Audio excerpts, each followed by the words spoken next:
Welcome back from the break. I'm sports anchor Alexandria Clough, catching you up on the latest Colorado State sports news.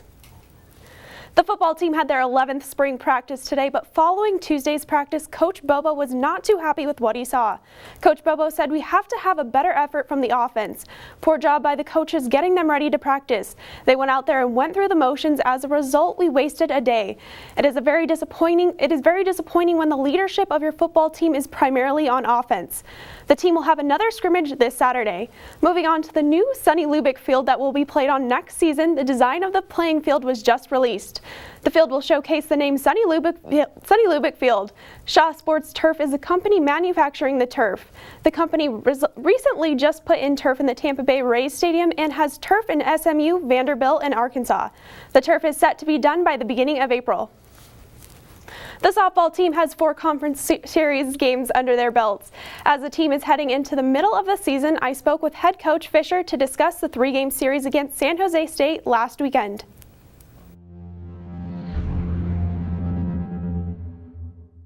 Welcome to the Ram Vision Colorado State softball update. I'm Alexandria Clough, and joining me as always is head coach Jen Fisher. Now, the team has been on the road for the last 2 series, and the team just played San Jose, and they won 2 of the 3 games. What happened in that last game of the series? Well, we pitched all 3 of our pitchers, and we just got, I'll tell you, they just kind of outplayed us. We played well, but just not quite enough. We lost by 1 run, so we wanted to go out of there with a sweep, but going out of there with a series win was really pretty solid effort for us. Good, and we have to touch base on Bridget Hutton. She has been on fire lately. Yeah. How did she do this weekend? She pitched really well. I was very happy for her because she has made a couple adjustments and worked really hard in practice last week on hiding some pitches and doing some different things, and it worked really well for her. She had a great game in that first game yesterday, and then she also had a home run in the first game of the series, so she's getting it done on the mound and at the plate. And she wasn't the only one to have a home run. Madison, she had her first home run of the season. Yeah.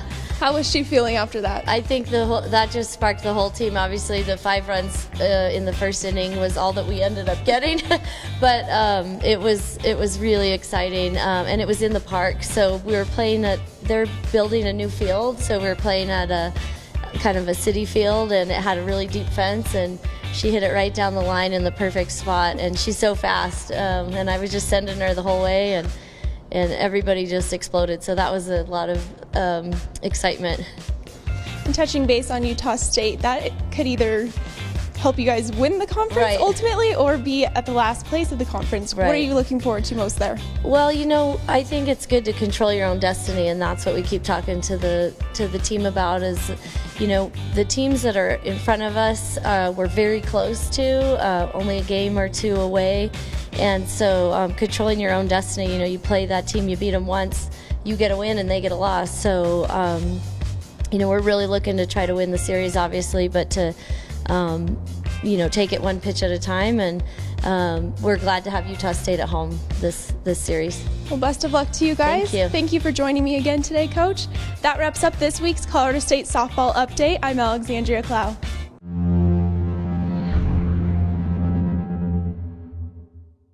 The Colorado State men's golf team finished 6th out of 18 teams at the Cowboy Classic in Chandler, Arizona. Sophomore Jake Stiano led the Rams as he had 11 birdies and 4 bogeys over the course of the tournament.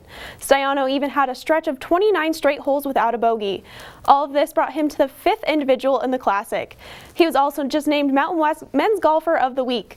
Looking ahead to the team goes to back to Arizona next week for the Mountain West Conference Championship.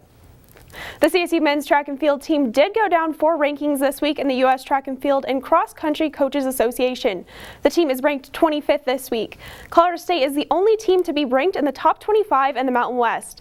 On the women's team, Kelsey Beddard was named Mountain West Outdoor Track and Field Women's Athlete of the Week. Beddard won the Women's Hammer at the Colorado Invitational on Friday with a mark of 62.95 meters. This mark is the 3rd best on CSU's all-time outdoor list. The track and field teams are currently in California for the California Invitational combined events. To stay up to date with sporting events this weekend, follow the Collegian.com and the CTV 11 YouTube page. Don't go away because Delaney is up next with entertainment.